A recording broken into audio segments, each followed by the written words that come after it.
Peace and Pan-Africanism. This is your big brother, Dr. Umar Ifatunde, coming to you live and direct from Philadelphia, Pennsylvania. North Philly is in the building.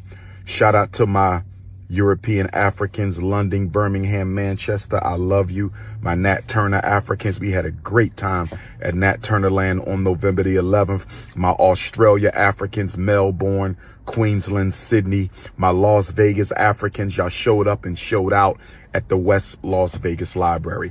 Here's what I want to say to my American African family and to the entire African diaspora family. When you have a conversation with a member of the black bourgeoisie, preachers, politicians, so-called public servants, nonprofit, community-based, organizational CEOs, university professors, blacks in the media, when you are talking to the black bourgeoisie, ask them this question. What is your empowerment program for black America, black UK, black France, black Canada, black Brazil, black Jamaica, black South Africa?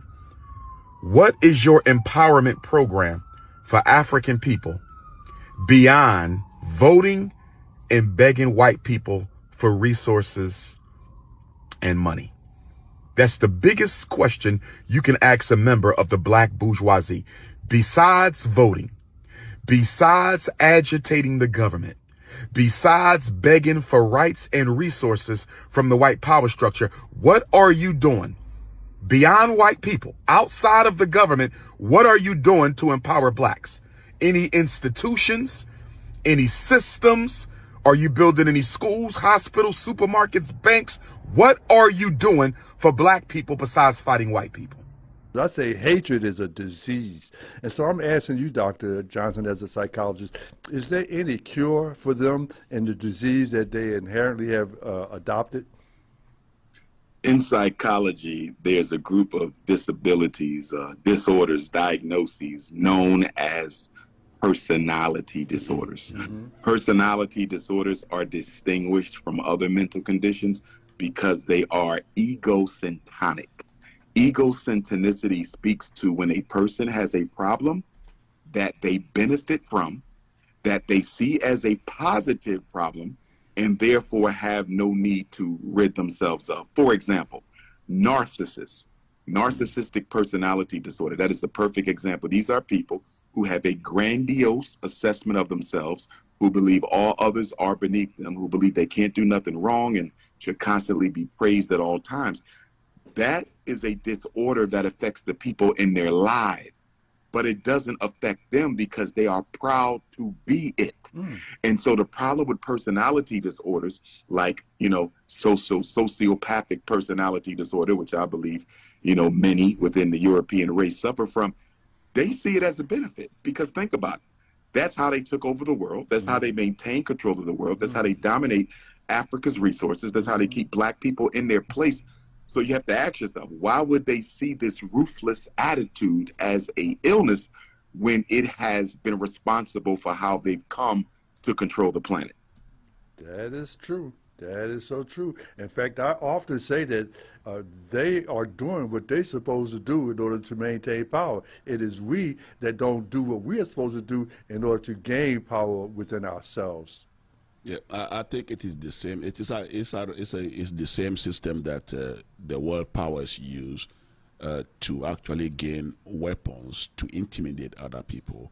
It cuts across colors, in particular when it comes to control over the world. Mm-hmm. It's like with the smallest country with the most powerful weapons, intimidate most of the highly populated nations.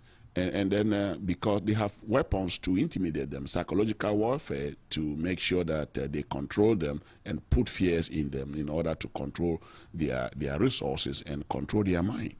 And let us also be clear that we're not just talking about European psychopathology from the past. This is not historical. This is present-based. I mean, look at what Bill Gates is doing. Yes. Bill Gates and the global agricultural elite are trying to bully the African Union into forcing all member states to stop their farmers from using traditional seed and crop to create food. Bill Gates wants all farmers in Africa and throughout the world to purchase all of their seed from Monsanto and all these other agribusinesses that use genetically modified crop that has been proven to be carcinogenic and dangerous to the soil. It only grows once and it has to be replaced every year. And they're trying to get Africa to force its farmers to buy from them. Now, these are people who come from a family lineage where they've been farming for 20,000 years. And now you have Caucasians coming in saying, we don't want them using their traditional means of farming, and we want them to get all their seed and crop from us as a means of doing what? Poisoning African people, causing disease, and reducing our population. Bill Gates and others said the world would be better served if it had a population of about 3 to 15 million people. Yeah. Now, as you know, there's almost, 7-8 billion people in the world. He said 3 to 15 million. Do you know how many people have to die in order for them to realize their dream? The LGBT crusade against our children is a part of that. The black on black crime, the police genocide, all of these strategies are agenda items being used to bring about the significant and serious reduction of African life in this world. Yeah. Well, we had a conversation just last week on the show with Phil Washington and Brother Black, and we touched on that about the convenience of fast food and junk food as opposed to eating. And so I was saying that one of the things that some people are saying is that there's a food shortage, and so in order to feed all the people that we have here, they had to invent artificial food because they didn't have enough real food to feed everybody. So that is one of the reasons for population control, because they don't have enough food to feed everybody. And then they also think that if you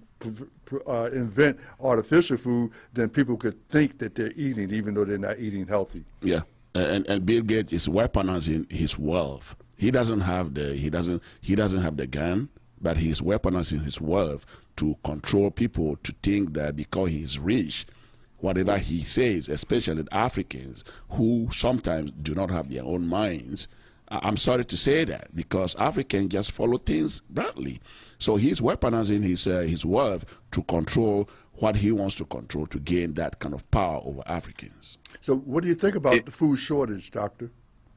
Well, I don't think there's an African community on earth that has food security.